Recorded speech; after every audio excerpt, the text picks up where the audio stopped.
जय हिंद। नमस्कार साथियों, सभी भावी शिक्षकों का स्वागत है सर्वेश क्लासेस केजीजी पे। Hit the target, easy to learn. साथियों, जैसा कि आपको पता है कि सर्वेश क्लासेस केजीजी पर हर दिन आपको उपलब्ध होता है बीपीएससी शिक्षक भर्ती 2023 का संबंधित वीडियो, जिसमें मैं आपको बहुत सारा वीडियो करवा रखा हूं। जैसे कि आपको सबसे पहले तो बिहार 7th फेज का जो है शिक्षक भर्ती का मॉडल प्रश्न पत्र 1 करवाया हूं भावी शिक्षकों। उसके बाद आपको ये भी करवाया गया है complete medieval history, modern history, ancient history, सभी कुछ। और जो 1,75,000 जो सीट आ रहा है शिक्षक का, उसको लेके हर दिन आपको कुछ ना कुछ मैं कराता रहता हूं, जिसमें आपको मैं बिहार स्पेशल का भी कंप्लीट वीडियो दिया हूं, जिसमें मैंने आपको बताया है कि कैसे बिहार की चौहद्दी क्या है, बिहार के कितने जिले नेपाल के साथ सीमा साझा करते हैं, बिहार के कितने जिले आपके उत्तर प्रदेश के साथ सीमा साझा करते हैं, कितने जिले आपके झारखंड के साथ सीमा साझा करते हैं, जैसे कि नीचे का जिला सभी क्या है झारखंड के साथ, और कितने जिला पश्चिम बंगाल के साथ सीमा साझा करता है किशनगंज, पूर्णिया और कटिहार। तो इस तरह से मैंने आपको बिहार स्पेशल कराया। और याद रखिए साथियों, यकीन और उम्मीद लक्ष्य को आसान नहीं बल्कि संभव बनाते हैं। यकीन और उम्मीद लक्ष्य को आसान नहीं क्या बनाते हैं, संभव बनाते हैं। अगर आप चाहते हैं लक्ष्य की प्राप्ति करना, तो आप जुड़ जाइए सर्वेश क्लासेस केजीजी के साथ। और अगर अभी तक आपने मॉडल पेपर फर्स्ट नहीं देखा है तो इसको देखिए, और उसके बाद फिर मॉडल पेपर सेकंड आप देख ही रहे हैं, इसको भी देखिए पूरा डिटेल से। और अपना तो नारा ही है कि शिक्षक तो बनना ही है, चाहे बीपीएससी के थ्रू बनना हो या बिना एग्जाम दिए बनना हो। सीटेट बीटेट एस्टेट जब इतना सब कुछ कर लिए तो फिर क्या दिक्कत है, आप लोग बीपीएससी भी कर लीजिएगा। आइए आपके सामने आज का, और ये जो प्रश्न सेट है यह पूर्णतः बीपीएससी के पैटर्न पर आधारित है और डॉक्टर रंजीत कुमार आईएएस के द्वारा फ्री प्रोवाइड किया गया है, ठीक ना। और इतना एकदम हंसता हुआ, जैसे ही देखिए मुस्कुराती हुई शिक्षक है, ऐसा शिक्षक आपको भी अगर बनना है तो सर्वेश क्लासेस केजीजी को ज्वाइन कर लीजिए, वीडियो को लाइक कर दीजिए, चैनल को सब्सक्राइब कर लीजिए और अपने दोस्तों के साथ शेयर जरूर कीजिएगा साथियों।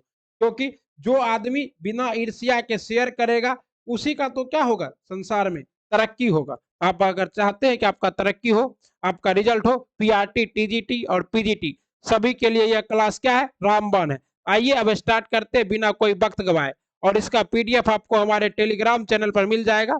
और अगर आप लोग चाहते हैं, अगर आप लोग को ये भी लगता है कि मैं आपको क्या करूं, ये टिक लगा हुआ पीडीएफ दे दूं, जिससे आप लोगों को क्या हो, पढ़ने में आसानी हो, जैसा कि आपको सेट 1 में पूरा पढ़ा दिए थे डिटेल डिस्कशन के साथ, तो आपको ये भी प्रोवाइड कर दिया जाएगा। ओके।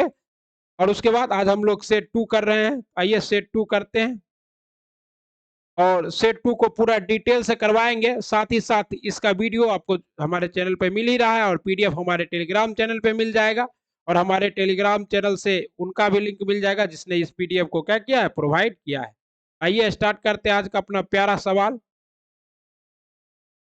देखिए, आप इसको पढ़ भी सकते हैं क्योंकि आंसर आपको पीडीएफ में अवेलेबल है, लेकिन आप जो पढ़िएगा उससे आपका अंडरस्टैंडिंग डेवलप नहीं होगा, क्योंकि यहाँ पे आपको पूरा डिटेल से समझाया जाता है। पहला सवाल है साथियों कि सिंधु घाटी सभ्यता जो है, यह विकसित अवस्था में निम्नलिखित में से किस स्थान से घरों में कुएं के अवशेष मिले, मतलब कुआं। आपको पता है कि सिंधु घाटी सभ्यता जो है ये कंस युगीन सभ्यता थी। कैसी सभ्यता थी, कंस युगीन सभ्यता थी, ठीक ना। मतलब यहाँ इस समय के लोग क्या यूज करते थे, धातु के रूप में कांसा का यूज करते थे। कांसा का आविष्कार हो चुका था, और 2500 ईस्वी से लेकर क्या है, 2500 ईस्वी से 1700 ईस्वी पूर्व तक, मतलब कब से, तो 2500 ईस्वी पूर्व से लेकर 1700 ईस्वी पूर्व तक, ईस्वी पूर्व तक क्या था, इस सभ्यता का आपको वर्णन मिलता है। और सिंधु घाटी सभ्यता को हिंडन सभ्य जो है, ये जो कौन सा सभ्यता, तो सिंडन सभ्यता भी कहते हैं, और इसे मोहनजोदाड़ो सभ्यता भी कहते हैं, हड़प्पा घाटी की सभ्यता भी कहते हैं। और इसका सही जवाब क्या है, तो सिंधु घाटी सभ्यता की विकसित अवस्था निम्न में से किस स्थान पर घरों से कुएं प्राप्त हुए हैं। घरों से कुआं प्राप्त हुआ आपको कहा, मोहनजोदाड़ो से। और आपको मोहनजोदाड़ो का शाब्दिक अर्थ क्या होता है, हड्डियों का, मृतकों का टीला। क्या होता है, मृतकों का टीला। और मोहनजोदाड़ो का खोज जो है 1922 में किसने किया था, राखाल दास बनर्जी ने किया था, ठीक ना। और यहीं से, और बड़े बड़े घरों में जो है 9.1 मीटर के व्यास का क्या मिला है, कुआं मिला है। और छोटे घरों में 2.1 मीटर व्यास का क्या मिला है, कुआं मिला है साथियों। ओके, कालीबंगा से आपके जूते हुए खेत के साक्ष्य मिले हैं। साथ ही साथ आपको कालीबंगा से क्या मिला है, चूड़ियां मिली है। हड़प्पा से आपको क्या है, तो हड्डियों का अवशेष मिला है, भट्ठे मिले हैं, ईंट भट्ठे, कब्रिस्तान मिला है। ठीक, और लोथल से तो आपको पता ही है कि यहाँ से क्या मिला है, बंदरगाह। बंदरगाह डॉक यार्ड का प्रमाण मिला है। और लोथल किस नदी के किनारे था, भोगवा नदी के किनारे। हड़प्पा जो है रावी नदी के किनारे, मोहनजोदारो सिंधु नदी के किनारे। ठीक, कहता है भारत के प्रधानमंत्री ने क्या कहता है, देश दशा और दिशा किसकी पुस्तक है, तो भारत के प्रधानमंत्री देश दशा और दशा, यह जो पुस्तक है, इस पुस्तक का जो विमोचन है वो छत्तीसगढ़ के तत्कालीन मुख्यमंत्री भूपेश बघेल के द्वारा किया गया है।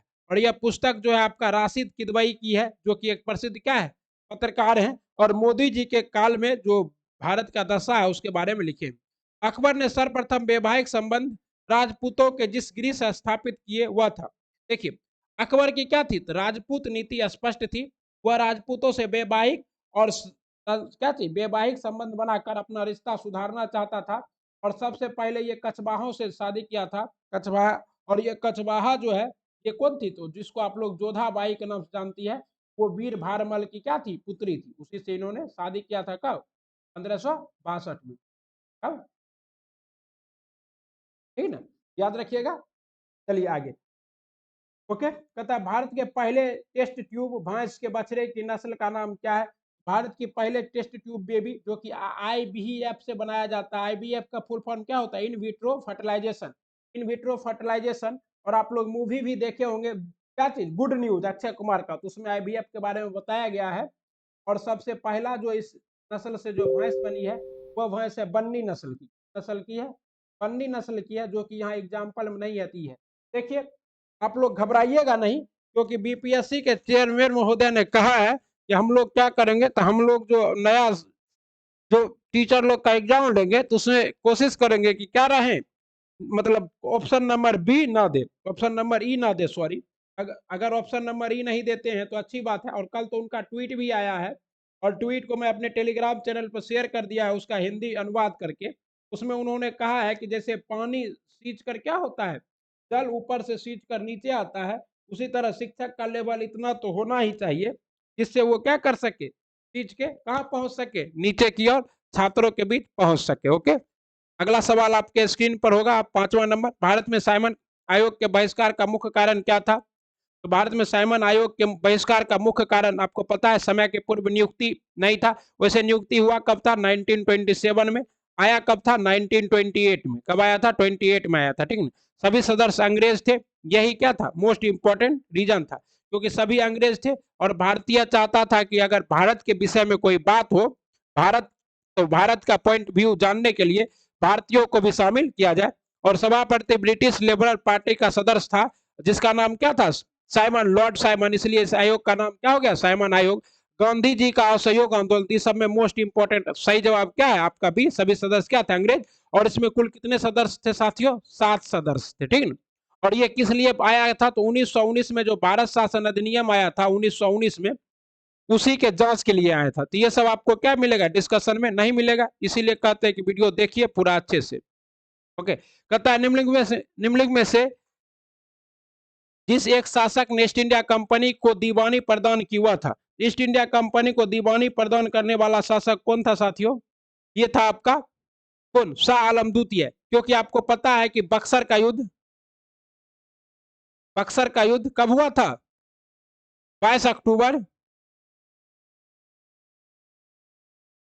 1964 को हुआ था। और इसमें शाह आलम द्वितीय, शुजाउद्दौला, और बंगाल के उस समय के नवाब तो नहीं थे, पहले के नवाब मीर कासिम, तीनों की संयुक्त सेना पराजित हो गई थी हेक्टर मिनरो से। और उसके बाद लॉर्ड क्लाइव को भेजा गया संधि के लिए, और फिर इलाहाबाद की संधि हुई, और जिसके तहत शाह आलम द्वितीय ने अंग्रेजों को क्या किया, फ्री फरमान दे दिया कि आप लोग क्या कीजिए, आराम से कीजिए। और नवाजुद्दौला को मान लिया क्या चीज, बंगाल का नवाब, तो शाह आलम द्वितीय होगा। और शाह आलम द्वितीय को अंधा शासक भी कहा जाता है, क्योंकि इसको बाद में एक अफगान ने इसका क्या किया था, दोनों आंख निकाल लिया था। और फर्रुखसियर के बारे में पता ही होगा आपको। फर्रुखसियर को घृणित कायर कहा जाता है क्योंकि इसको जो है कौन बनाया था, वही सैयद बंधु। ये सब और ये सब जितना भी वीडियो है, ये जो क्वेश्चन आपको आ रहा है, ये क्वेश्चन मिडाइवल हिस्ट्री में पूरा डिटेल से करा दिए। तो अगर आप लोग अभी तक नहीं देखे हैं तो लिंक डिस्क्रिप्शन में है, आई बटन में भी लिंक है, जरूर देखिए। बंगाल की और कम समय में बेहतर तैयारी के लिए आपको लंबा लंबा वीडियो 2-3 बार देखना ही पड़ेगा। बंगाल की निम्नलिखित फैक्ट्रियों में से किस एक जो पुर्तगाली द्वारा स्थापित की गई थी वह थी। तो ये जो पुर्तगालियों द्वारा जो पहली फैक्ट्री स्थापित की गई थी वो थी हुगली में। चिंसुरा और श्रीरामपुर में डच और अंग्रेज ने क्या किया था, फैक्ट्री स्थापित किया था, ठीक ना। ओके, और हुगली के पास ही एक द्वीप था जिस द्वीप का नाम था फलूटा द्वीप। जब भी भारत किसी को अगर जमीन पर झगड़ा होता था पुर्तगालियों को, तो वो भागकर फलूटा द्वीप पर चले जाते थे। इसीलिए औरंगजेब ने कहा था कि मैं इसे धरती पर से तो हरा दूं, लेकिन समुद्र में से कौन हराएगा। होम रूल लीग के संबंध में निम्नलिखित में से क्या असत्य है। इसके सबसे पहले इसकी योजना एनी बेसेंट ने 1914 और 15 में प्रस्तुत की थी। ये क्या है आपका, सही है।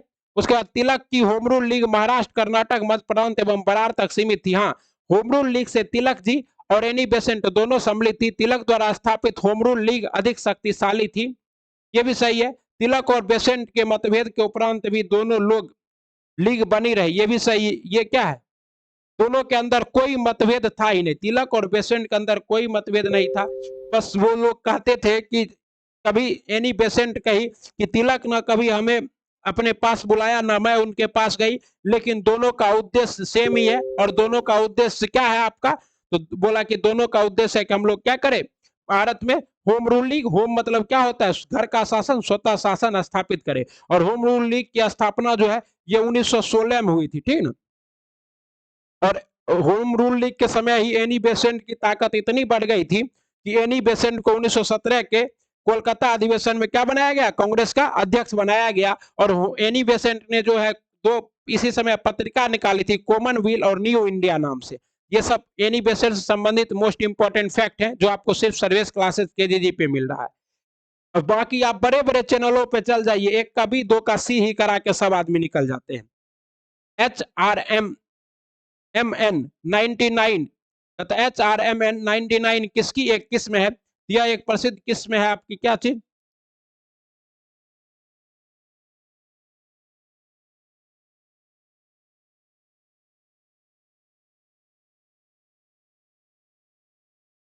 ये सेब की एक नई किस्म है। किसकी, सेब की। तो यहाँ सेब ऑप्शन में नहीं है। और ये जो सेब की एक नई किस्म है, इसे किसने, हिमाचल प्रदेश के बिलासपुर जिले के पनियाला गांव के किसान हरिमन शर्मा ने सेब की एक नई किस्म HRMN 99 क्या किया है, विकसित की है। ओके, अब निम्नलिखित में से कौन सी तीस्ता नदी की सहायक नदी है। तो तीस्ता नदी का उद्गम कहां से होता है, जम्मू सिक्किम के।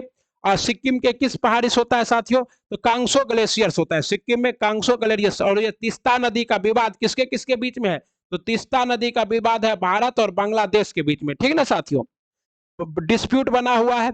और तीस्ता खुद किसकी सहायक नदी है, तो तीस्ता खुद ब्रह्मपुत्र की सहायक नदी है, जो बांग्लादेश में जाकर ब्रह्मपुत्र से मिलती है। इसके बाएं तट से मिलने वाली सहायक नदियां हैं दीछू, रांगपो, लाचुंग, रानी खोला, तथा दाएं तट से मिलने वाली सहायक नदियां हैं रंगघापछू, रंगित, रियोंगछू। रियोंगछू इसमें क्या है आपका, लोहित नहीं है, कामेंग नहीं है, ये लंगचिंग है, रंगित है और ये लांगचुंग है। ये इसलिए इसका सही जवाब क्या होगा आपका, ई होगा। एक से अधिक क्या है इसकी सहायक नदियां हैं। लेकिन आपको पूछेगा कि लांगचुंग किधर से है, तो ये दाएं तट से है, बाएं तट से है। अब देखिए कोई भी नदी का बाएं तट दाएं तट कैसे, जैसे इधर जा रहा है तो आप उधर अपना मुंह कर लीजिए, जिधर नदी जा रहा है जैसे मुंह कीजिएगा तो ऊपर वाला तट क्या हो जाएगा, बायां, और नीचे वाला तट क्या हो जाएगा, दायां। इस तरह से दायां बायां का पता चलता है साथियों। ओके, भारत सरकार की निम्नलिखित में से कौन सी पहल प्रवासी भारतीयों से संबंधित नहीं है। देखिए भारत प्रवासी भारतीयों से कौन सी पहल सम्मिलित नहीं है, प्रवासी कौशल विकास योजना सम्मिलित है, वज्र सम्मिलित है, स्ट्राइप सम्मिलित नहीं है। क्या सम्मिलित नहीं है साथियों, स्ट्राइप। प्रवासी भारतीयों से संबंधित सरकारी पहलें हैं प्रवासी कौशल विकास योजना, जिसके तहत क्या है साथियों कि कौशल प्रवासियों का क्या विकसित किया जाएगा, कौशल को विकसित किया जाएगा। प्रवासी बच्चों के लिए छात्रवृत्ति कार्यक्रम भी है जिसको वज्र के नाम से जानते हैं, और ई माइग्रेट सिस्टम भी है। और भारतीय जनों और कार्यक्रम को केवाईसी के तहत, और ई माइग्रेट सिस्टम भी है, और ई माइग्रेट सिस्टम के तहत क्या है कि उनको ई वीजा प्रोवाइड किया जाएगा। कहता आइए अगला देखते किस संस्थान द्वारा भारत का पहला स्वदेशी मोटर चालित व्हील चेयर वाहन न्यू वोल्ट विकसित किया है। ये देखिए स्वदेशी मोटर चालित क्या है, व्हील चेयर है, इसके लिए दिव्यांग लोगों के लिए ये, और ये विकसित किया गया आईआईटी मद्रास के द्वारा, ठीक ना।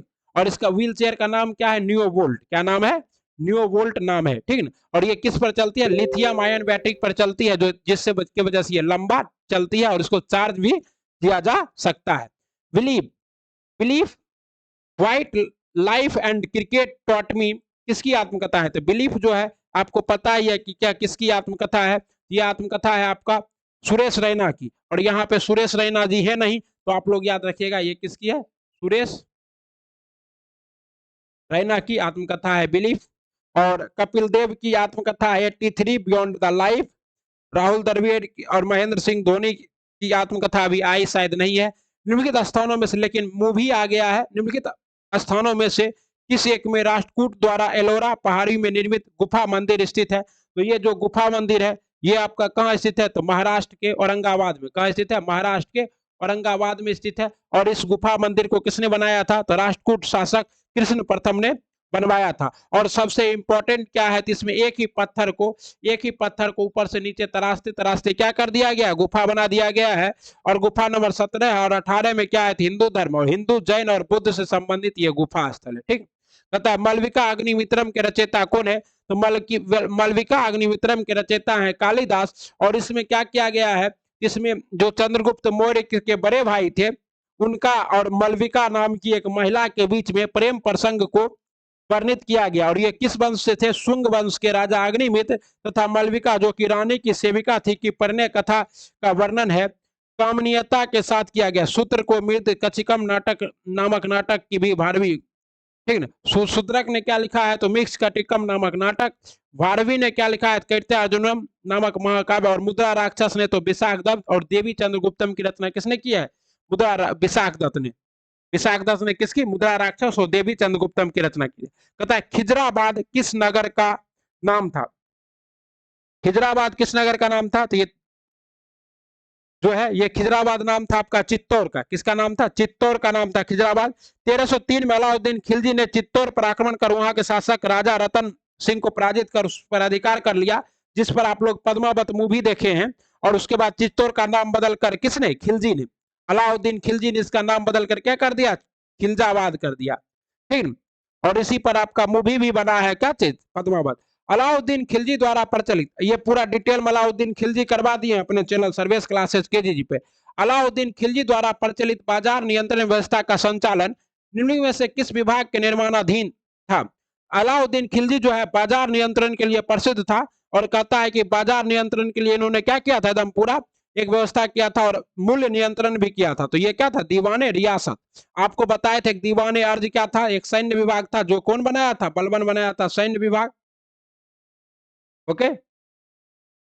और दीवाने रिसालत क्या था, तो ये से संबंधित था, क्या चीज, अनुदान से। कहता निम्नलिखित में से किसने लखनऊ में 1857 के विद्रोह का नेतृत्व किया था, तो लखनऊ में 1857 के विद्रोह का नेतृत्व किया था बिजरिस अली शाह ने।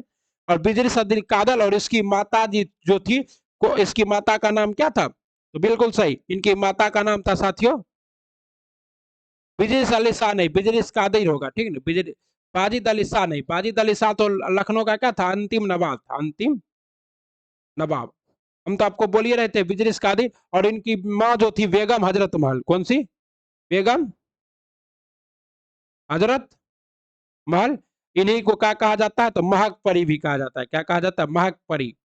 ये अपने अल्प आयु मात्र 12 साल का था, इसको गद्दी पे बैठा देती है कौन, बेगम हजरत महल, और अंग्रेजों से साथ दो दो हाथ करती है। और मौलवी अहमदुल्ला जो था ये फैजाबाद से था, कहां से था, फैजाबाद से, जिसका नाम अभी क्या है, यूपी। और मौलवी अजीमुल्ला खां जो था ये तो रणनीतिकार में शामिल था।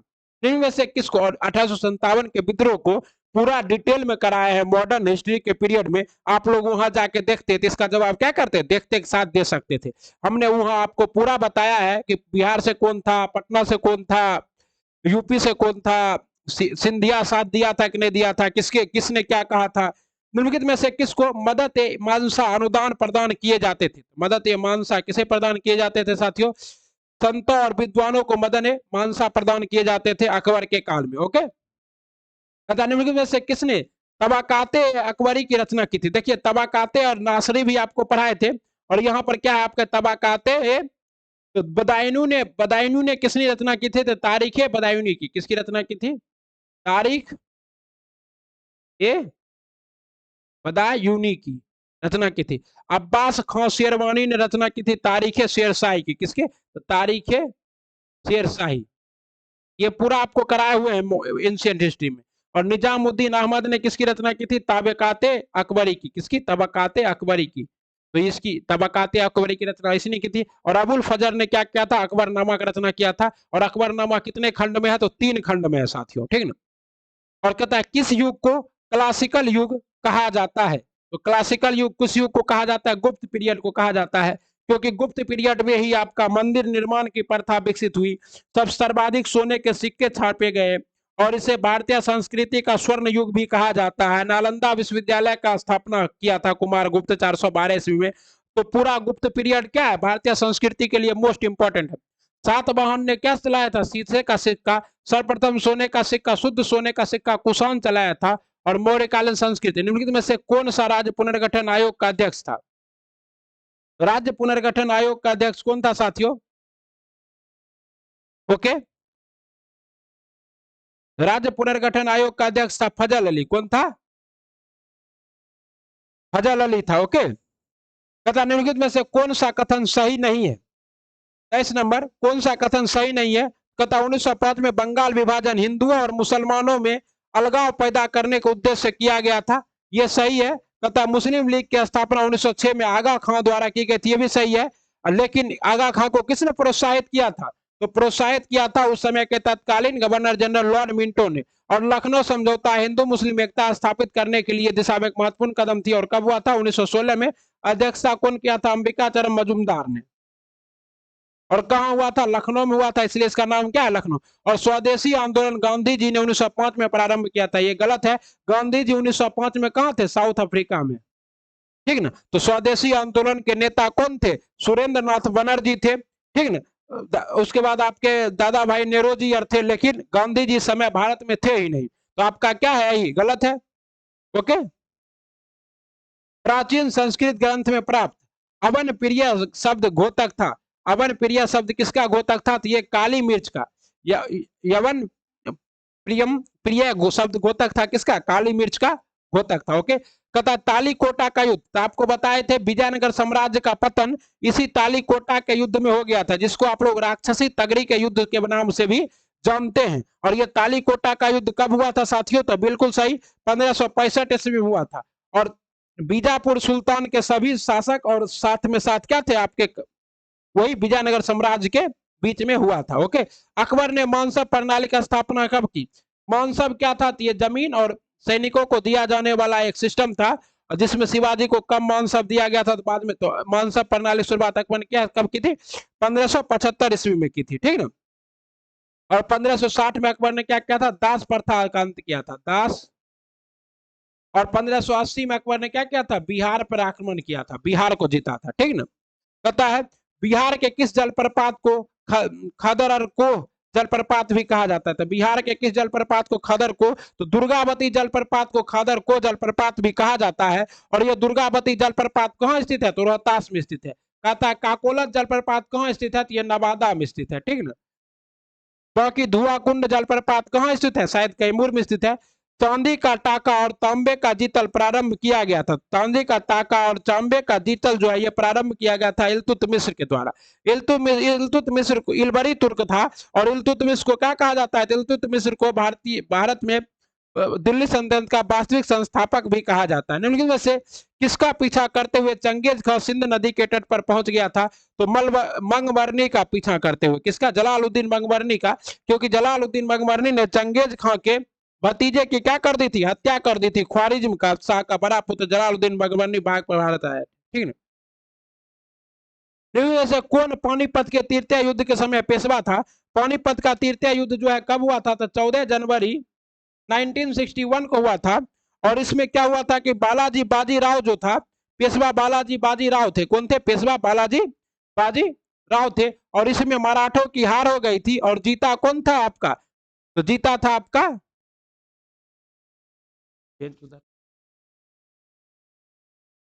जीता कौन था आपका? तो जीता था वही कौन? बिल्कुल सही।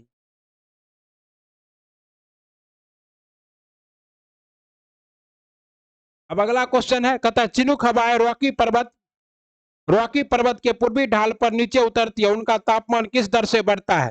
तो देखिए चिनुक को जो है ये अंगूर पकाने वाला हवा भी कहता है, और ये जो है अमेरिका में चलने वाली कैसी हवा है? तो गर्म हवा है। और इस हवा से क्या होता है? सूक्ष्म रुधिरोत्सर्जन दर बढ़ते जाता है। ओके,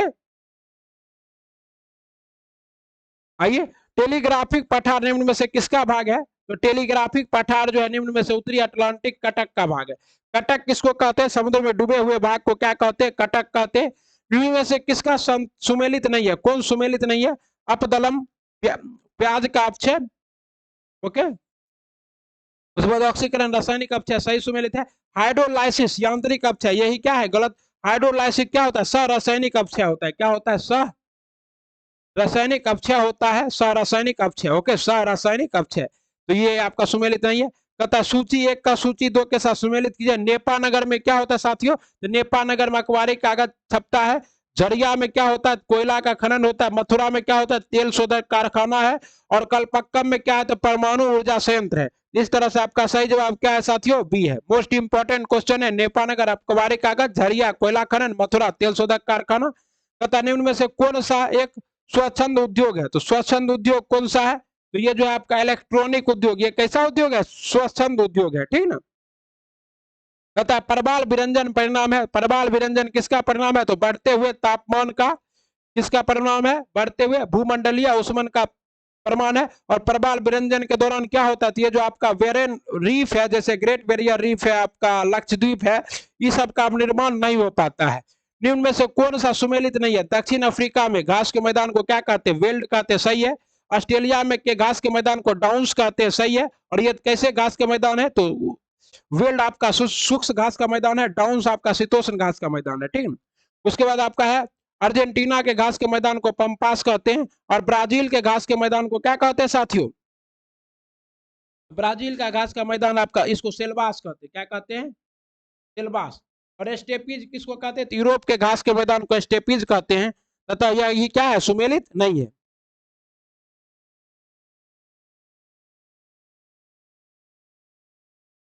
और इसको ब्राजील के घास के मैदान को क्या कहा जाता है? कंपोज भी कहा जाता है। क्या कहा जाता है? कंपोज कहा जाता है। क्या कहा जाता है? कंपोज। हिदर ग्राफ संबंध की प्रदर्शित किया जाता है। हिदर ग्राफ संबंध को किसके द्वारा? पर तापमान और वर्षा के बीच, तापमान और वर्षा के बीच जो ग्राफ होता है उसी को क्या कहते हैं? हिदर ग्राफ कहते हैं। और कैमोगो ग्राफ है, जिसमें औसत मानसिक तापमान व औसत मानसिक वर्षा के मूल्यों के क्रमशः कोटियों और भुज के रूप में अंकित किया जाता है। कोटि किसको कहते हैं आप लोग जानते हैं? तो एक्स एक्सिस को कोटि और वाई एक्सिस को क्या कहते हैं? भुज। कथा निम्न जनानकीय संक्रमण सिद्धांत को प्रतिपादित किया गया था। तो जनानकीय संक्रमण सिद्धांत को प्रतिपादित किया गया था FW नाइट्रोस्टीन के द्वारा। ओके, बहते जल के द्वारा कौन बढ़ते जल के द्वारा कौन सा आकृति निष्पेक्षित कार्य का परिणाम नहीं है? तो बहते जल के द्वारा क्या नहीं होता है? तो नदी वेदिकाएं नहीं बनती है। जलोढ़ पंख बनता है, प्राकृतिक तटबंध बनता है, डेल्टा बनता है, लेकिन नदी वेदिकाएं नहीं बनती है। नदी वेदिकाएं नदी की घाटी के दोनों ओर स्वप्नाकार वेदिकाएं मिलती है, जो नदी के प्रारंभिक बाढ़ मैदान में अवशिष्ट चिन्ह होती है। वर्तमान भारत में जन्म तथा मृत्यु दर से संबंधित निम्न में से कौन सा एक कथन सही है? जन्म दर उठ रही है तथा मृत्यु दर गिर रही है, ये क्या है? यही आपका क्या है? सही है। जन्म दर उठ रही है और मृत्यु दर गिर रही है, जिस वजह से क्या है? भारत की जनसंख्या और बढ़ रही है। प्राथमिक घाटा क्या है? प्राथमिक घाटा किसको कहते हैं? तो ऐसा घाटा जिसमें सरकार के पास क्या हो? राजस्व की पूर्ति। चालू वर्ष में राजकोषीय घाटा और अगले पिछले वर्ष के उधारी पर भुगतान किए गए ब्याज के बीच के अंतर होता है। क्या होता है? चालू वर्ष में वित्तीय चालू वर्ष में राजकोषीय घाटे और पिछले वर्ष उधारी और भुगतान। चालू वर्ष में राजकोषीय घाटा और पिछले वर्ष में क्या है? पूंजीगत घाटा, निर्माण में अनुदान का क्या होता है? सही। चिनूक क्या है तो आपको पहले भी बता दिए हैं कि चिनूक क्या है, एक गर्म हवा है जो कहाँ चलता है, साउथ उत्तरी अमेरिका में चलता है। उष्ण एवं शुष्क पवन जो उत्तरी अमेरिका में रॉकी पर्वत के पूर्वी ढाल से नीचे की ओर बहती है। और चिनूक नाम का हेलीकॉप्टर भी कौन निकालता है? कहता है सूची 1 का सूची 2 से सुमेलित कीजिए। कहता है सूर्य सूर्य और चंद्रमा पृथ्वी के समकोण पर है, तो सूर्य और चंद्रमा जब पृथ्वी के समकोण पर होगा तो क्या होगा? लघु ज्वार भाटा आएगा। क्या आएगा? लघु ज्वार भाटा। सूर्य चंद्रमा और पृथ्वी सरल रेखा में है, जब तीनों सरल रेखा में रहेगा तो क्या होगा? बृहद ज्वार भाटा आएगा। उसके चंद्रमा पृथ्वी के समीपतम है, तो जब चंद्रमा पृथ्वी, तो इसको क्या कहते हैं? भूम नीच ज्वार भाटा। क्या आएगा? भूम नीच ज्वार भाटा आएगा। और चंद्रमा पृथ्वी से सबसे अधिक दूरी पर है तो आपको भू ज्वार भाटा आएगा। ओके, इस तरह से आपका सही सुमेलित क्या है साथियों? ए नंबर।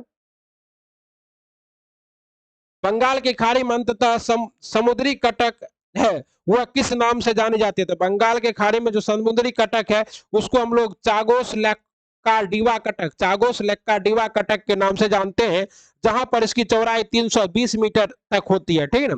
और ये कहाँ स्थित है? हिंद महासागर के प्रायद्वीपीय भारत और दक्षिण से प्रारंभ होकर मध्यवर्ती कटक दक्षिण में अंटार्कटिका तक क्रमबद्ध श्रृंखला में क्या है? फैला हुआ है। ओके, आइए अगला। बृहद जलाशयों के जल पृष्ठ में नियमित दोलन निम्नलिखित में से किस एक के कारण बनते हैं? यह नियमित दोलन आपका किसके कारण बनता है साथियों? चंद्रमा के गुरुत्वीय प्रभाव से या सागर के तल से बढ़ने से? तो नहीं, ये बनता है भूपृष्ठ जल पर हवा का घर्षण से। किस पे? भूपृष्ठ जल पर हवा के घर्षण से क्या बनता है आपका? बृहद जलाशयों में लहरें और गतियां बनती है। ठीक है, कहता है आगे देखिए, आपका सूची 1 का सूची 2 से सुमेलित कीजिए। मृदा वर्ग दिया हुआ चरनोजियम, तो चरनोजियम मृदा कहाँ पाया जाता है? शीतोष्ण घात स्थल में। कहाँ पाया जाता है? शीतोष्ण घास स्थल में। उसके बाद टेरा रोसा कहाँ पाया जाता है? तो भूमध्य सागरीय प्रदेश में। पैडोसोल कहाँ पाया जाता है? शीतोष्ण शीतल शीतोष्ण में। और सीरा रोज में कहाँ पाया जाता है? उष्ण मरुस्थल में। 1 का 1, 2 का 2, 3 का 3, इस तरह से ये सभी क्या है? सही सुमेलित ही है। ओके, नवादा संग्रहालय की स्थापना कब की गई? नवादा संग्रहालय की स्थापना 1974 में की गई साथियों। राष्ट्रीय नदी संरक्षण निर्देशालय भारत सरकार में किस मंत्रालय के अंतर्गत आता है? राष्ट्रीय नदी संरक्षण केंद्र जो है भारतीय पर्यावरण एवं वन मंत्रालय के अंतर्गत आता है साथियों। ओके, और पर्यावरण डॉक्टर मनमोहन सिंह की अध्यक्षता में 4 नवंबर 2008 को इसका क्या किया गया था? स्थापना किया गया था। कब? 4 नवंबर 2008 को। ओके, प्रथम विधि आयोग लॉर्ड मैकाले की अध्यक्षता में निम्नलिखित में से किस अधिनियम के तहत स्थापित किया गया था, जिसने दंड संहिता और आपराधिक प्रक्रिया संहिता के संहिताकरण की सिफारिश की थी? तो आपको पता है कि मैकाले आयोग जो है 1835 में आया था, तो इसका मतलब क्या होगा? Charter act 1833। क्या होगा? Charter act 1833। और मैकाले मिंट 1835 में आया था, जिसमें अंग्रेजी शिक्षा को क्या किया गया था? भारत में शामिल किया गया था। ओके, अगला सवाल है, राज्य के नीति निर्देशक तत्व को सामाजिक क्रांति का दस्तावेज भी कहा जाता है। संविधान का कौन सा अनुच्छेद इसकी ओर अंकित करता है? तो संविधान का कौन सा अनुच्छेद 38 का 1 इसकी ओर क्या करता है? अंकित करता है। ठीक है, और ये बाकी 51 में क्या है? तो 51 में है कि भारत क्या करेगा? विदेश में शांति स्पर्धा बनाते रहेगा, न्यायपालिका का स्वतंत्र कार्यपालिका से स्वतंत्रता है। तो कौन से अनुच्छेद के अंतर्गत भारत का सर्वोच्च न्यायालय नागरिकों के मौलिक अधिकारों की रक्षा करता है? तो अनुच्छेद 32 के तहत, जिसे किसने, जिसे आपके B.R. अम्बेडकर ने क्या कहा था? तो संविधान की आत्मा कहा था। ठीक है ना, इसी को कहते हैं संवैधानिक उपचारों का अधिकार। जबकि उच्च न्यायालय जो है ये किसके तहत करता है? ये करता है आर्टिकल 226 के तहत। उच्च न्यायालय किसके तहत? आर्टिकल 226 के तहत।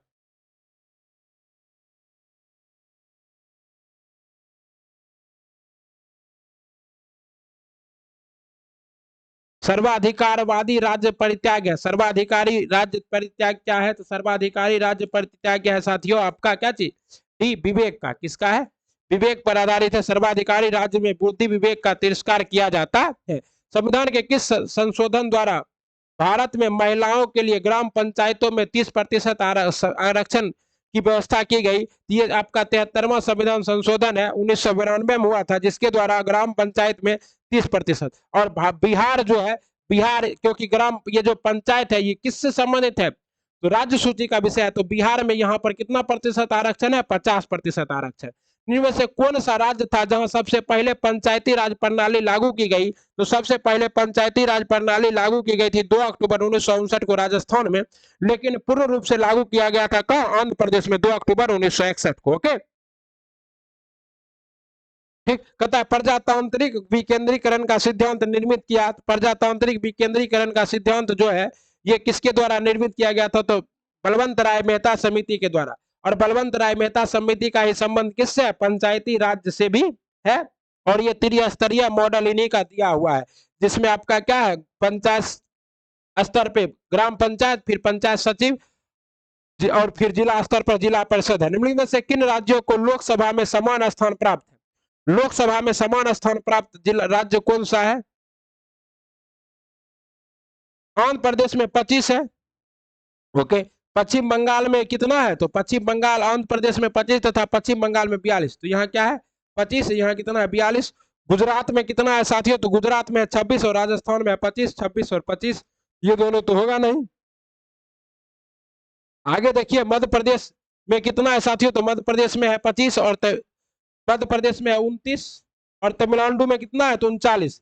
पंजाब में कितना है? 13, और असम में कितना है? असम में 14 है। इसका मतलब क्या है? कोई भी सुमेलित नहीं है। और बिहार में कितना है? तो 40। भारतीय संविधान के किन अनुच्छेद के अंतर्गत संसद राज्य सूची के किसी विषय पर कानून बना सकती है? तो संसद जो है राज्य सूची के किसी विषय पर कानून बना सकती है अनुच्छेद 249 के तहत। किसके तहत? और इसके लिए राज्यपाल से अधिसूचित करना पड़ेगा, ठीक है ना। अनुच्छेद 356 के तहत राज्य में क्या लग सकता है? तो राज्य में आपातकाल लग सकता है। 352 के तहत देश में आपातकाल लग सकता है। अनुदान की मांग में प्रतीकात्मक कटौती प्रस्ताव का उद्देश्य क्या होता है? इसका उद्देश्य ये होता है कि आप क्या चाहते हैं? आप चाहते हैं कोई विशिष्ट शिकायत अभिव्यक्त करना, कोई विशिष्ट, इसी को कहते हैं 1 रुपया का कटौती प्रस्ताव। बिहार जन नाट्य संघ बिहार के किस जिले में है? तो बिहार जन नाट्य संघ जो है ये बिहार के किस जिले में है साथियों? ये बिहार के पटना जिले में है। कहां है? पटना जिले में है। ओके, भारतीय संविधान के अंतर्गत किसी समुदाय को अल्पमत समुदाय घोषित किया जा सकता है। ये किस समुदाय को? तो भी धर्म अथवा भाषा के आधार पे किसी समुदाय को अल्प समुदाय घोषित किया जा सकता है। भारतीय संविधान में किस संशोधन द्वारा आंतरिक उपद्रव के स्थान पर सशस्त्र विद्रोह को जोड़ा गया था? यह 44वां संविधान संशोधन 1978 में था, क्योंकि पहले था कि आंतरिक उपद्रव के पर ही क्या क्या लगाया जा सकता है? तो आपका आपातकाल लगाया जा सकता था, जिसका प्रयोग किसने किया था? तो जिसका प्रयोग आपका इंदिरा गांधी ने किया था। दुरुपयोग कहिए तो उसके बाद क्या किया गया? सशस्त्र विद्रोह को जोड़ दिया गया कि सिर्फ विद्रोह नहीं, जब सशस्त्र विद्रोह होगा तभी आपातकाल लगेगा। किसके तहत? आर्टिकल 352 के तहत। ओके, और आपातकाल किस, जहां जर्मनी के संविधान से लिया गया था। और आपातकाल जो है 3 तरह का होता है: राष्ट्रीय आपातकाल, वित्तीय आपातकाल और राज्य का आपातकाल।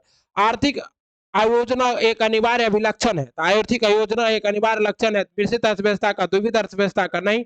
ये किस अर्थव्यवस्था का साथियों? समाजवादी अर्थव्यवस्था का। किसका है? और समाजवादी अर्थव्यवस्था की पहले भारत ने कहां से लिया था? रूस से। भारत में कृषि आय की गणना की जाती है। भारत में कृषि आय की गणना किसके? उत्पादन विधि से किया जाता है, क्योंकि उपभोग विधि से भारत में कृषि आय की गणना करना मुश्किल है, क्योंकि भारत में ज्यादातर आदमी तो कृषि के उत्पादित कर खुदे खा लेता है। भारत में राष्ट्रीय आय का आकलन पहली बार किसने किया था? भारत में राष्ट्रीय आय का आकलन पहली बार दादा भाई नौरोजी ने किया था। किसने किया था? दादा भाई नौरोजी ने। और इसको आपको पूरा डिटेल में करा दिए हैं अपने चैनल सर्वेश क्लासेस केजीजी पे। किसने ग्रामीण निर्धनता और मूलन के लिए मॉडल अपनाने का समर्थन किया था? यह व्यक्ति कौन था जो ऐसा चाहता था? तो यह था डी, एपीजे अब्दुल कलाम। और इन्होंने एक टर्म दिया था पूरा। इसमें पूरा में इन्होंने क्या कहा था? तो कहा था providing urban administrative to rural area, मतलब जितना भी शहर में जितना भी आपको फैसिलिटीज मिलता है, बिजली, पानी, बाजार, पंचायत, मार्केट, वो सब कहाँ पर प्रोवाइड कीजिए? बैंक, ये सब कहाँ प्रोवाइड कीजिए? गांव में प्रोवाइड कीजिए, तभी क्या होगा? भारत का विकास हो पाएगा। ये किसने कहा था? एपीजे अब्दुल कलाम ने कहा था। कब कहा था? 2003 में गणतंत्र दिवस परेड पे इन्होंने कहा था। देश में कौन से 3 वर्षों की अवधि की को योजना अवकाश के रूप में माना जाता है? तो इस समय क्या हुआ था? कोई भी योजना नहीं था। तो ये 1966 से 69, क्योंकि भारत के पास इतना पैसा ही नहीं था इस समय कि योजना का क्या कर सके? निर्माण कर सके। गरीबी हटाने के लिए पहली बार किस योजना में जोर दिया गया था? तो गरीबी हटाने के लिए पहली बार 5वीं पंचवर्षीय योजना में जोड़ दिया गया था। और इसी समय इंदिरा गांधी ने नारा भी दिया था, क्या चीज, गरीबी हटाओ कांग्रेस जिताओ, ठीक ना। और 1974 से 79 के बीच में ये नारा दिया गया था, गरीबी हटाओ का नारा, ठीक ना।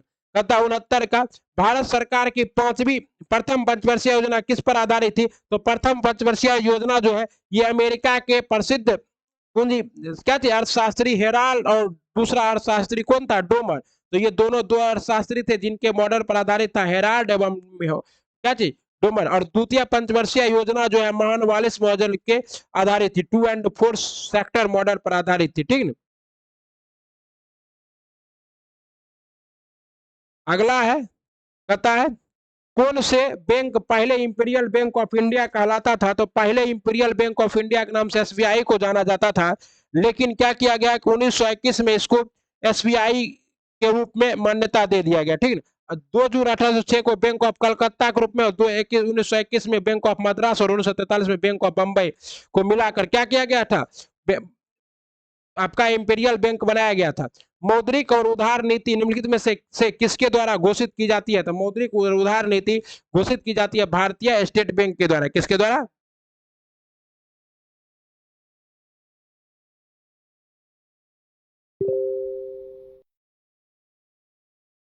ये भारतीय रिजर्व बैंक के द्वारा घोषित किया जाएगा। मौद्रिक नीति किसके द्वारा घोषित किया जाता है, भारतीय रिजर्व बैंक के द्वारा।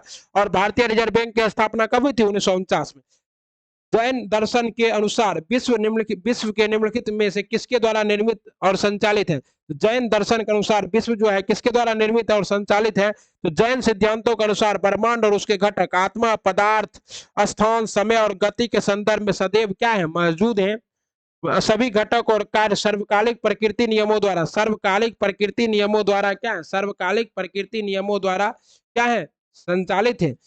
एक वास्तविक गैस निम्न में, एक वास्तविक गैस किसमें एक आदर्श गैस के रूप में क्रिया करता है, एक वास्तविक गैस जो आदर्श गैस के रूप में निम्न दाब और उच्च ताप पर क्रिया करता है। निम्न में से किसमें संवहन होता है, संवहन का मतलब क्या है कि नीचे का परत गर्म होगा तो फिर ऊपर का परत गर्म होगा। तो केवल द्रवों और गैसों में संवहन की क्रिया होती है, और ठोसों में किसकी क्रिया होती है, चालन की क्रिया होती है। एक अणु दूसरे अणु को गर्म करते हुए चलता है। निम्नलिखित द्रवों में से कौन से द्रव का बाष्पन अधिक तीव्रता से होता है, ये कौन सा द्रव है जिसका बाष्पन अत्यधिक तीव्रता से होगा, तो एल्कोहल का बाष्पन क्या होगा, अत्यधिक तीव्रता से होगा। उसके बाद पेट्रोल का होगा, उसके बाद मिट्टी तेल का होगा, और सबसे लास्ट में बाष्पन दर किसका होगा, जल का होगा। निम्नलिखित तापमान किसके द्वारा मापा जाता है, अल्कोहल थर्मा निम्नतम तापमान। तो निम्नतम तापमान मापने के लिए हम लोग प्रयोग करते हैं अधिकतम पठन थर्मामीटर का, किसका, एल्कोहल के द्वारा आपको 79 डिग्री सेल्सियस तक का तापमान मापा जा सकता है। पेट्रोल थर्मामीटर के द्वारा, पेट्रोल थर्मामीटर के द्वारा 95 डिग्री सेल्सियस तक का मापा जाता है। और उसके बाद क्या है, भारत थर्मामीटर के द्वारा 95 और जल क्वथनांक 100 डिग्री सेल्सियस होता है। इसका सही जवाब क्या होगा, अधिकतम पाठन थर्मामीटर। तारों का रंग, तारों का रंग किस पर निर्भर करता है, तो तारे का रंग जो है,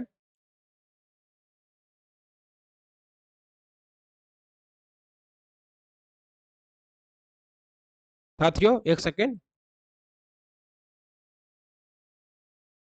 निम्नतम थर्मा निम्नतम तापमान जो है ये अल्कोहल थर्मामीटर के द्वारा मापा जाता है, क्योंकि अल्कोहल का क्वथनांक क्या होता है, सॉरी, हाँ, कार्बन जो हिमांक होता है वो बहुत कम होता है। इसलिए जब हम ठंडे प्रदेशों में जाते हैं तो पेट्रोल में क्या मिला देते हैं, अल्कोहल मिला देते हैं, ठीक है ना।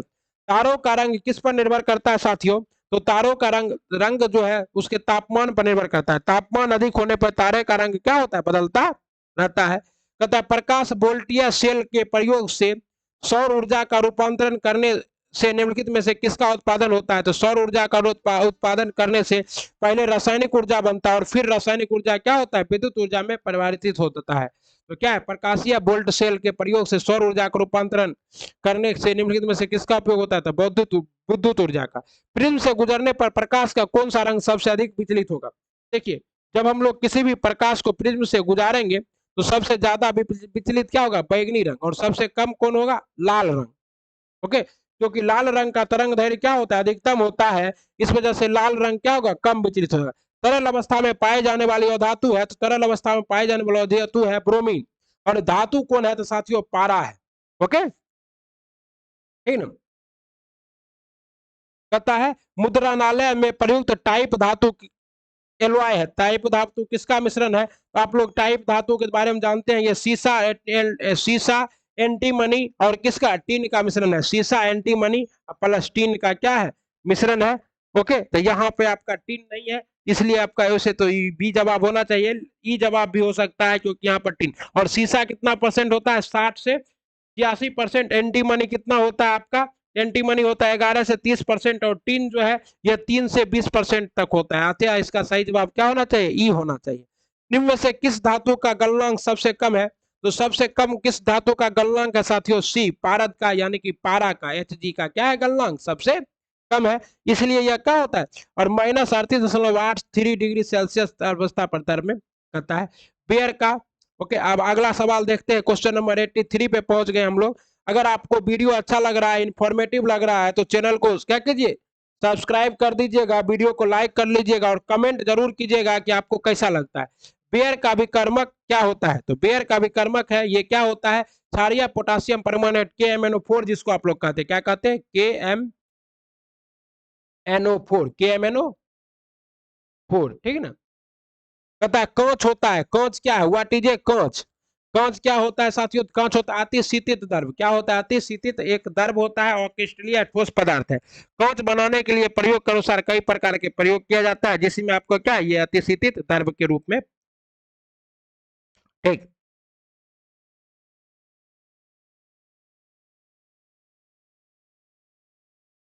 कांच बनाने के लिए उपयोग के अनुसार कई प्रकार के कच्चे माल और मात्राओं को, और कांच को अतिशीतित द्रव्य भी कहा जाता है, ठीक ना, अधिशीतित द्रव्य भी कहा जाता है।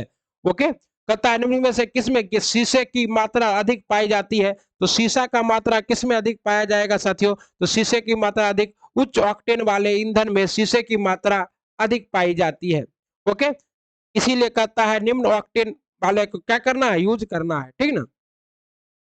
निम्न में से कौन सी धातु जल के साथ अभिक्रिया करके हाइड्रोजन पैदा नहीं करती है? तो जल के साथ अभिक्रिया करके हाइड्रोजन पैदा नहीं करती है, कैडमियम धातु। कौन सा? कैडमियम धातु, ठीक है ना। और ये सभी क्या है, धातु है। और धातु में सबसे पहला धातु कौन है आपका? लिथियम है, ठीक है ना।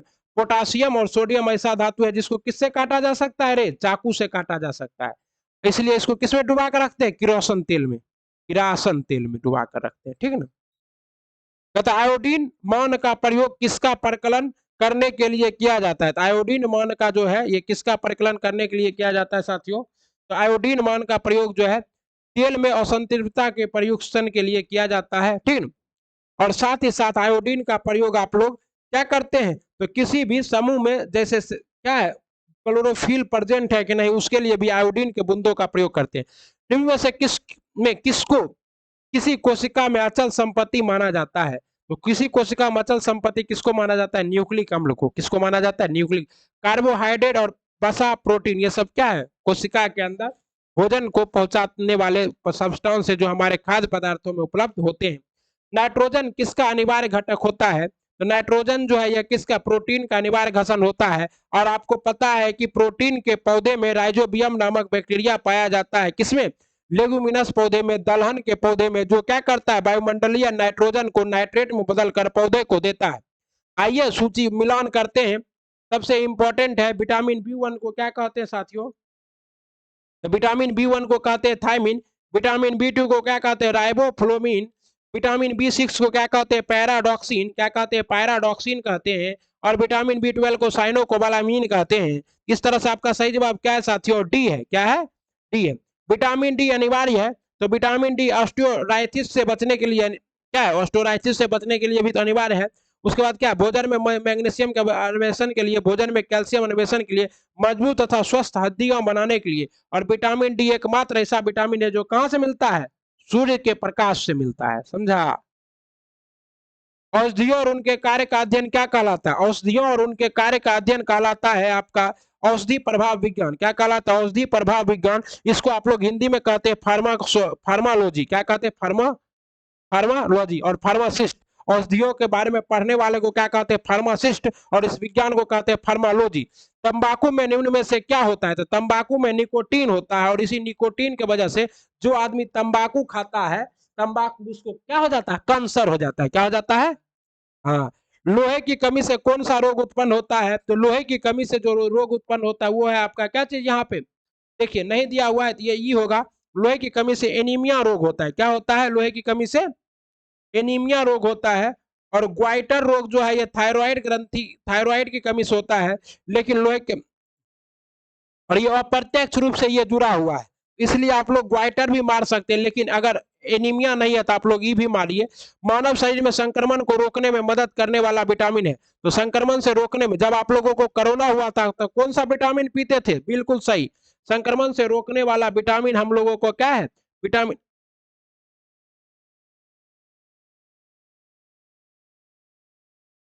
संक्रमण से रोकने वाला विटामिन है विटामिन सी। विटामिन ए हमारा क्या करता है, जिसका रासायनिक नाम है रेटिनॉल, ये भी संक्रमण से रोकता है। लेकिन सर्वाधिक हमको लगता है कि क्या होगा, विटामिन सी होगा। एक बार आप लोग क्या कीजिए, 95 नंबर का क्वेश्चन को रिसर्च करके इसका जो है आंसर कमेंट बॉक्स में टाइप कीजिए। हम देखते हैं कि आप लोग कितना व्यक्ति ऐसे हैं जो 95 नंबर क्वेश्चन तक पहुंचे हैं।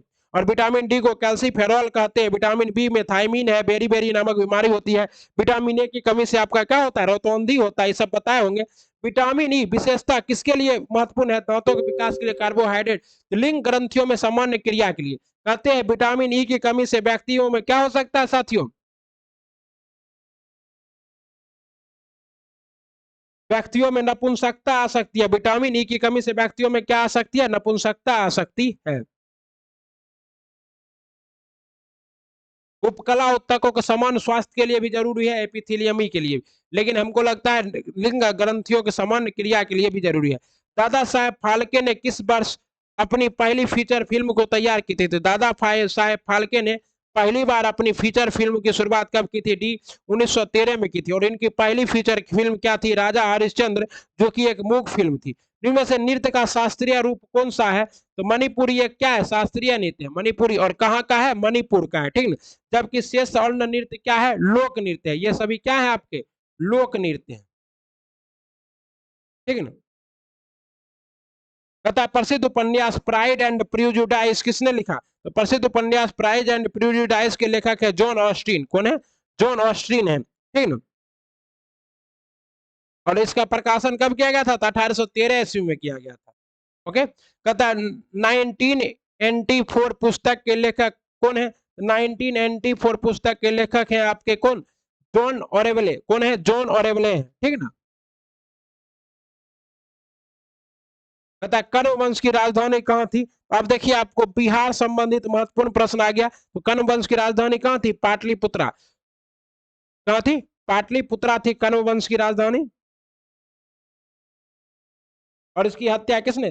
73 ईस्वी में वासुदेव ने इसकी हत्या करके क्या किया था? कण्व वंश की, अपनी कण्व वंश की स्थापना किया था, ठीक ना।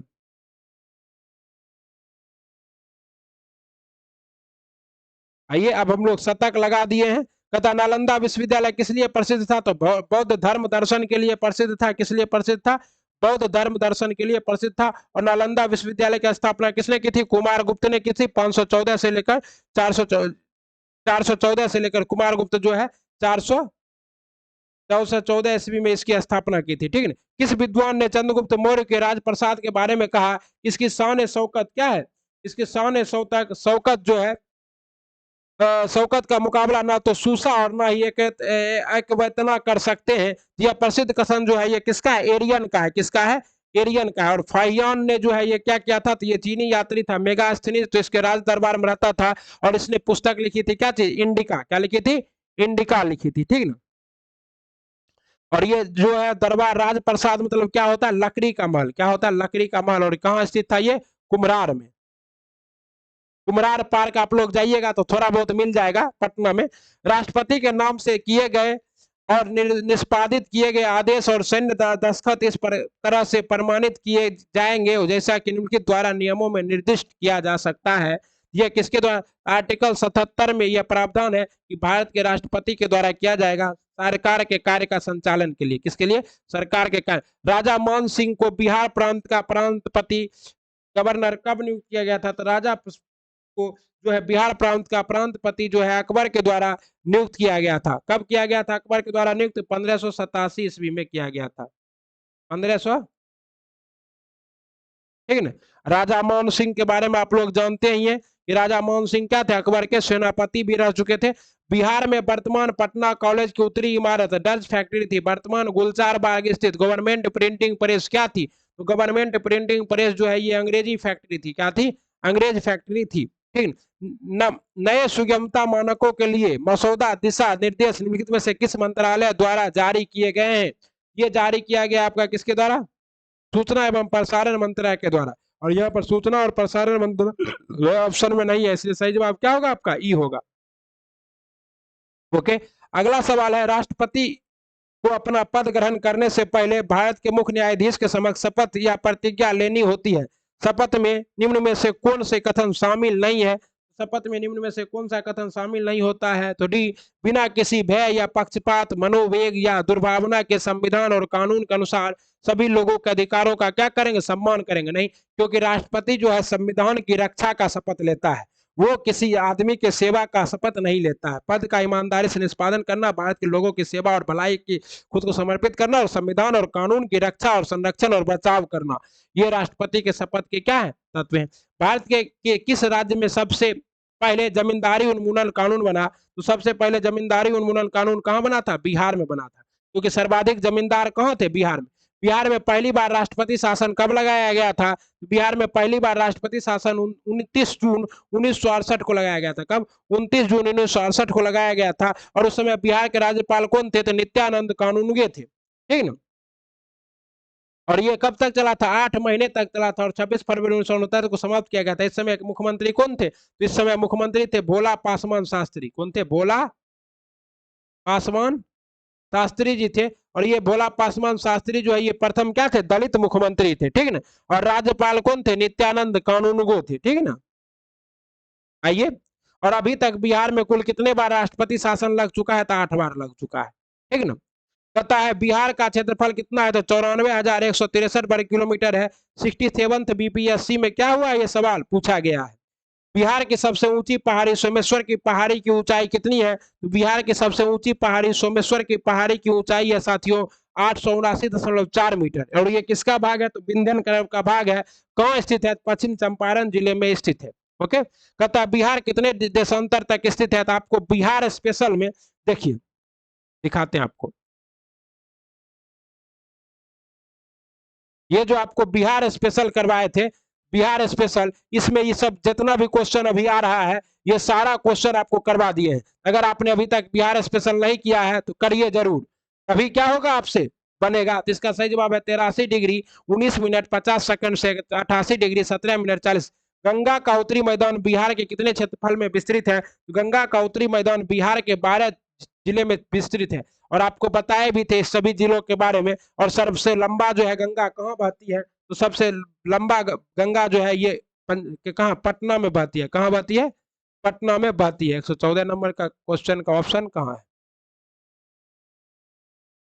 अच्छा क्या है, तो इसका सही जवाब 56,780 वर्ग किलोमीटर। और सबसे ज्यादा गंगा कहाँ बहती है, तो पटना में। और आपको मैप में कराए भी थे वही बिहार स्पेशल के क्लास में कि क्या है, पटना जिला सर्वाधिक जिलों के साथ सीमा। भीम बांध अभ्यारण कहाँ स्थित है, तो भीम बांध अभ्यारण मुंगेर में है। कहाँ है, ठीक। अब कहता है भारत में बटना जलाशय योजना किन दो राज्यों को संयुक्त सिंचाई परियोजना है, तो ये जो योजना है ये बिहार और झारखंड की क्या है, संयुक्त योजना है। बिहार में अफीम की खेती कहाँ होती थी, तो बिहार में अंग्रेजों के द्वारा अफीम की खेती करवाई जाती थी। और ये उस समय तत्कालीन कहाँ होते थे, मुंगेर में। बिहार राज्य में सबसे प्रमुख कृषि आधारित उद्योग क्या है, बिहार राज्य में सबसे प्रमुख कृषि आधारित उद्योग है चीनी उद्योग। और चीनी उद्योग की फैक्ट्री बिहार में बहुत सारी थी, अभी कम हो गया है। लेकिन सरकार क्या करे, फिर इस पे मखाना को जीआई टैग मिल चुका है। मखाना का उत्पादन कहाँ से होता है, दरभंगा से। बिहार में जनसंख्या के दृष्टि से निम्न जिला में सबसे बड़ा जिला कौन सा है, मतलब जहां जनसंख्या क्या है, सबसे कम है। जनसंख्या की दृष्टि से सबसे बड़ा जिला कौन सा है, तो पटना है। जनसंख्या की दृष्टि से सबसे बड़ा जिला पटना है। और जनसंख्या की दृष्टि से सबसे छोटा जिला कौन है, आपका शिवहर। और जनसंख्या घनत्व में सर्वाधिक कहाँ है, तो जनसंख्या घनत्व सर्वाधिक है शिवहर में। और सबसे कम आपका कहाँ है, तो कैमूर में है। सन 2011 की जनगणना के अनुसार बिहार में शहरी जनसंख्या है, आपको बताए थे कि बिहार में शहरी जनसंख्या मात्र 8.6% है। और ये कितना है साथियों, ये है मात्र 11 लाख 775 हजार, मिलियन बिलियन में दिया हुआ है, किसमें? 1 10 100 1000 10,000 100,000 मतलब मिलियन। और क्या है? मिलियन और 11 मिलियन, कितना है? लगभग 11 मिलियन के आसपास। गैर शहर, गया शहर किस नदी के किनारे स्थित है? आप लोग जानते हैं कि गया शहर जो है फल्गु नदी के किनारे स्थित है। और ऐसी फल्गु नदी पर कौन सा बांध बनाया गया है? तो भारत का सबसे बड़ा रबर डैम बनाया गया, रबर डैम। ठीक है ना? तो आप लोग से पूछ सकता है। और यहाँ पे क्या होता है आपका जो है पितृ पक्ष पक्ष का मेला भी लगता है। बिहार के पटना में क्या स्थित नहीं है? संजय गांधी जैविक उद्यान स्थित है, तारामंडल स्थित है, ईसाई गिरजाघर एवं पश्चिमी दरवाजा स्थित है, रोपवे। तो बिहार के पटना में साथियों रोपवे स्थित नहीं है। रोपवे कहाँ है? राजगीर में है और बांका में है। बिहार में 2 जगह ही रोपवे है। 6 सेंटीमीटर व्यास वाले धातु के गोलाकार गेंद को पिघलाकर 3 गोलाकार गेंदों को फिर से ढाला जाता है। इन नई गेंदों में से 2 का व्यास 3 सेंटीमीटर और 4 सेंटीमीटर है। तीसरी गेंद का व्यास कितना होगा? इसका सही जवाब कितना है? 3 सेंटीमीटर। एक कमरे की लंबाई और चौड़ाई 13 मीटर है और 7.5 मीटर है। कमरे के फर्श पर एक समान माप की चौकोर टाइल्स न्यूनतम संख्या में बिछानी है। टाइल्स की लंबाई कितनी है? इसका जवाब क्या है? 0.5। और इसका जवाब क्या था साथियों? तो इसका गलत बता दिए थे। 127 का सही जवाब है आपका सी, क्या है? 5 सेंटीमीटर। ओके, कहता है 2x² + 3x - 1 = 0। तो इस समीकरण को अगर आप लोग हल कीजिएगा और x + y alpha plus beta का मान पूछ रहा है, तो अल्फा प्लस बीटा बराबर क्या होता है? -b/a। और 3 बटा क्या होगा? 2। तो 3 बटा क्या होगा? 2। और माइनस माइनस कर जाएगा तो क्या हो जाएगा? +3/2 हो जाएगा। ओके,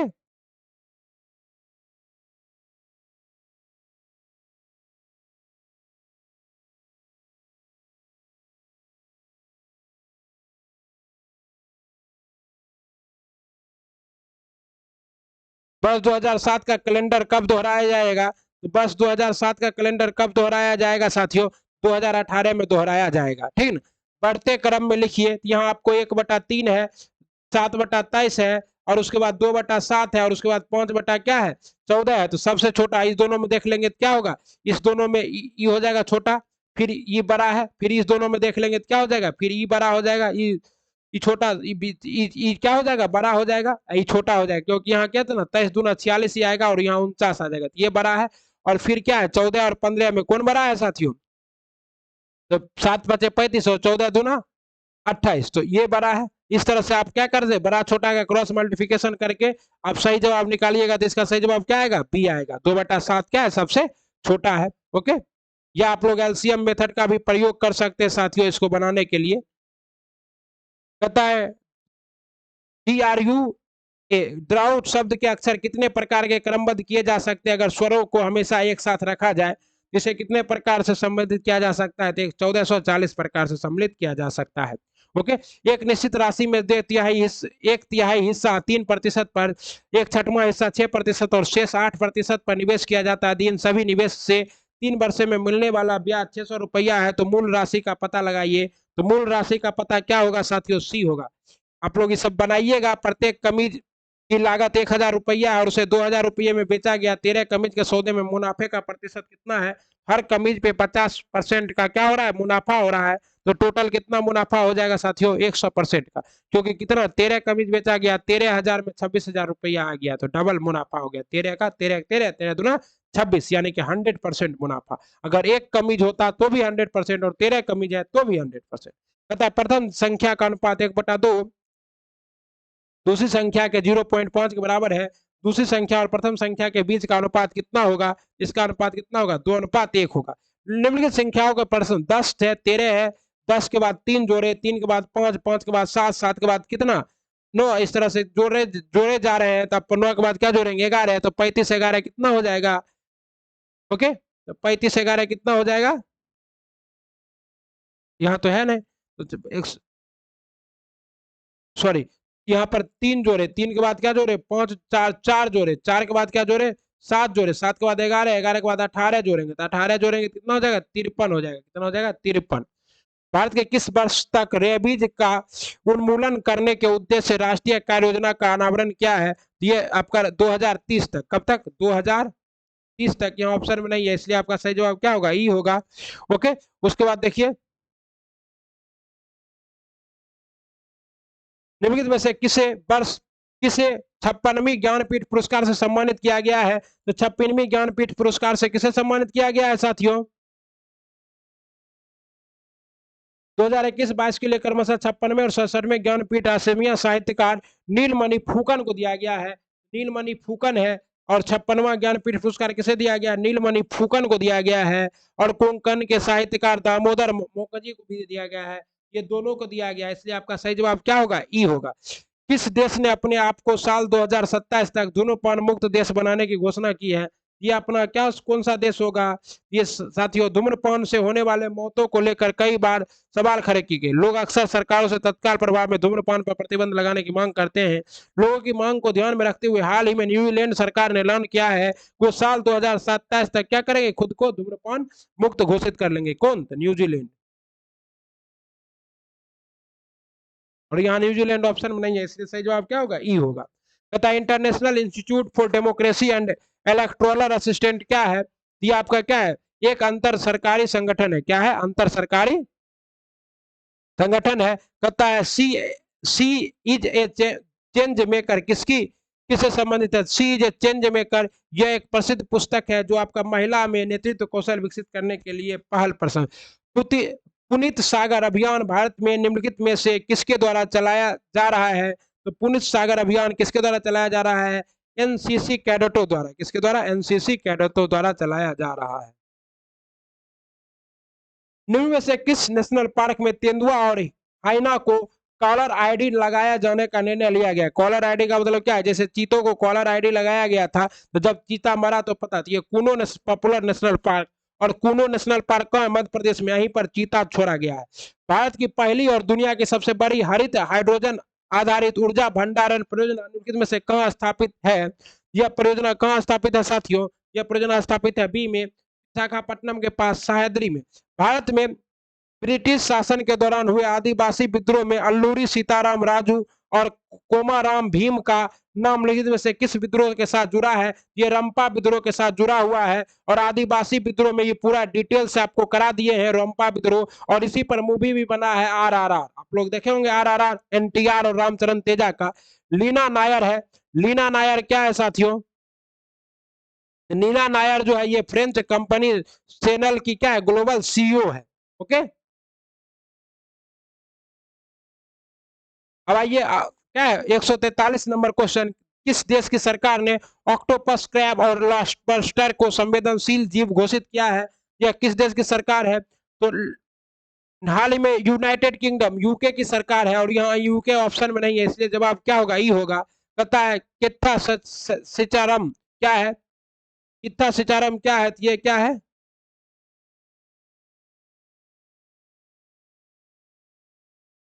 ये क्या है? एक नया समुद्री सरीसृप है और इस पे क्या करा जा रहा है? अभी शोध किया जा रहा है। पूर्वोत्तर भारत का पहला pilot training school Lilabari airport पर खोलने का निर्णय हुआ। यह एयरपोर्ट किस राज्य में है? तो लीलाबारी एयरपोर्ट जो है यह पहला पायलट ट्रेनिंग स्कूल खोला जाएगा। और यह जो है कहाँ स्थित है? अरुणाचल प्रदेश में स्थित है। कहाँ स्थित है?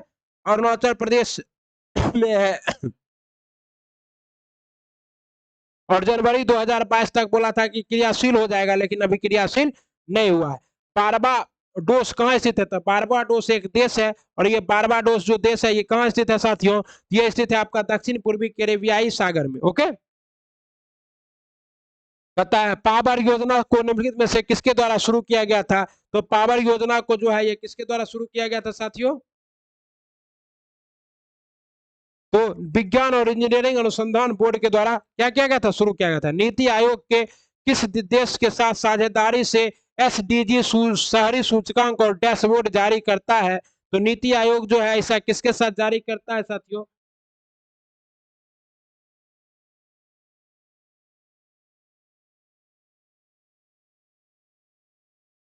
नीति आयोग ने किस देश के साथ जारी किया है? यह जो है शहरी SDG शहरी सूचकांक और डैशबोर्ड के ढांचे 26 लक्ष्य और 77 कोयम्बटूर और चंडीगढ़ में किया जाएगा। और यहाँ पे देश पूछा जा रहा है तो जर्मनी है। जर्मन विकास सहयोग, तो यहाँ जर्मनी ऑप्शन में नहीं है, इसलिए आपका क्या होगा सही जवाब? ये होगा। क्या होगा? जर्मनी। ओके, और ये शहरी मंत्रालय संबंधित है। भारत के ग्लास्को में COP 26 में से किस पर ई अमृत पोर्टल लॉन्च किया है? तो ई अमृत पोर्टल लॉन्च किया भारत ने, ये किस पर? इलेक्ट्रॉनिक वाहनों पर। और इलेक्ट्रॉनिक वाहनों पर बढ़ावा देने के लिए सरकार क्या कर रही है? काम कर रही है। सर्वोच्च न्यायालय ने हाल ही में किस उच्च न्यायालय के उस फैसले को रद्द कर दिया गया है जिसमें कहा गया था कि लैंगिक अपराधों से बालकों का संरक्षण पॉक्सो अधिनियम के तहत यौन उत्पीड़न अपराध के लिए त्वचा से त्वचा का संपर्क आवश्यक है। ये जो विवादित फैसला है ये दिया गया था बम्बई हार्ड कोर्ट के द्वारा, जिसे सर्वोच्च न्यायालय ने क्या कर दिया है? रद्द कर दिया है। इस तरह से आपको हमने क्या करवा दिया साथियों? 150 प्रश्नों का डिटेल डिस्कशन करा दिया बीपीएससी का जो आगामी शिक्षक भर्ती परीक्षा है उसको लेकर मॉडल प्रश्न पत्र था यह। और आपको यह मॉडल प्रश्न पत्र कैसा लगा इसका कमेंट बॉक्स में कमेंट कीजिए, वीडियो को लाइक कीजिए, चैनल को सब्सक्राइब कीजिए। ऐसे ही बहुत सारे फैक्टों के लिए अगर आप पढ़ने बैठिएगा तो हो सकता है 10 प्रश्न पढ़कर छोड़ दे, लेकिन आप क्या कीजिए, वीडियो को पूरा देखिए, आपका बहुत अच्छा ज्ञान क्या होगा? वृद्धि होगा। कल हम लोग मिलेंगे सेट 3 के साथ। तब तक आप लोग पढ़ते रहिए, बढ़ते रहिए। धन्यवाद। वंदे मातरम।